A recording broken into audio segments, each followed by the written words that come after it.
ಉಳ್ಳಾಲ ತಾಲೂಕಿನ ಬಾಳೆಪುನಿ ಎಂಬಲ್ಲಿ 70 ವರ್ಷದ ವೃದ್ಧ 3 ವರ್ಷದ ಹೆಣ್ಣು ಮಗುವಿಗೆ ಲೈಂಗಿಕ ಕಿರುಕುಳ ನೀಡಿದ ಆಘಾತಕಾರಿ ಘಟನೆ ಸಂಭವಿಸಿದೆ.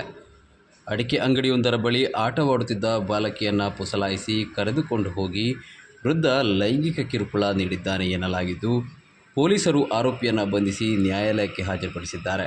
ಮೂಲತಃ ಪುತ್ತೂರು ನಿವಾಸಿ, ಪ್ರಸ್ತುತ ಮುದುಂಗಾರು ಕಟ್ಟೆಯಲ್ಲಿ ವಾಸವಾಗಿರುವ ಅಬ್ದುಲ್ಲಾ ಆರೋಪಿ.